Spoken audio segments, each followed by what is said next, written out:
يا قوس، أغسطس هيخليك تعيد تفكيرك في حاجات كتير في الحب.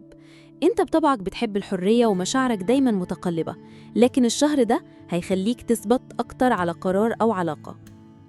لو مرتبط، العلاقة هتمشي في طريق من اتنين، يا إما تطور جميل وقرارات زي خطوبة أو سفر أو مساكنة، يا إما هتحس إنك محتاج تتكلم بصراحة لإنك مختنق. لو سنجل، في لقاء مفاجئ هيغير تفكيرك وغالباً مع حد مش من دايرتك المعتادة، بس لازم تبطل تهرب لأن الشخص ده هيكون عايز حاجة حقيقية. نصيحة الحب ليك: ما تستخفش بمشاعر غيرك، الحب مش مغامرة دايماً، ساعات بيكون مسؤولية.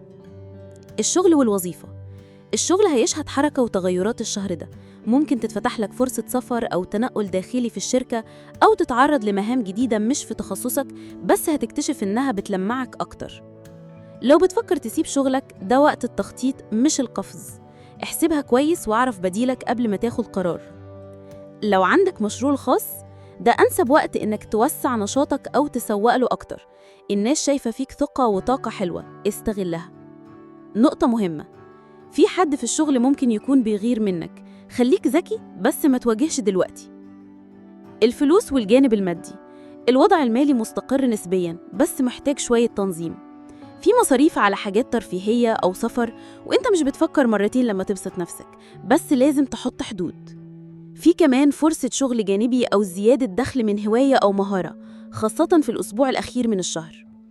لو بتفكر تستثمر أو تشتري حاجة غالية، استنى بعد يوم 20، قبل كده الطاقة غير مستقرة. نصيحة الفلوس: مش كل اللي يفرحك ينفع يكون استثمار ناجح، فكر مرتين. الطاقة العامة والصحة، طاقتك مرتفعة بشكل كبير في أول أسبوعين من أغسطس، بعد كده هتحس بشوية ضغط أو تعب ذهني. القوس محتاج حركة وسفر علشان يحس بالحياة، فلو مش قادر تسافر، على الأقل خرج طاقتك في رياضة أو نشاط اجتماعي. ممكن تظهر شوية أعراض نفسية زي توتر، نوم متقطع أو تفكير مفرط، خصوصاً بسبب الحيرة في قرارات شخصية. اعمل حاجات بسيطة تخفف التوتر: امشي، اسمع موسيقى، ارسم، اقعد في كافيه تحبه لوحدك.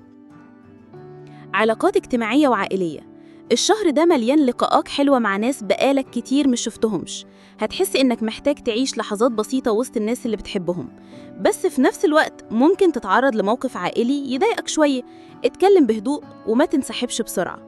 في كمان صديق قديم هيرجع يظهر في حياتك، وغالباً هيعرض عليك شراكة أو فكرة، خد وقتك وفكر بس ما ترفضش على طول. نصيحة الكوكبية ليك: كل ما تخاف ارجع لداخلك، القوس دايماً بيلاقي نوره الداخلي وقت الضلمة. خد قراراتك بقلبك وعقلك سوا، لو حسيت إنك تايه ارجع لجذورك، هتلاقي الإجابة جواك. لو أنت من برج القوس، شاركنا تحت في الكومنتات، إيه أكتر حاجة نفسك تحققها الشهر ده؟ ولا تنسى تشترك في قناة هيرسكوب وتفعل الجرس علشان توصلك باقي الأبراج أول بأول. القوس مش بس بيحلم، القوس بيطير ورا حلمه حتى لو الدنيا كلها بتقوله ارجع.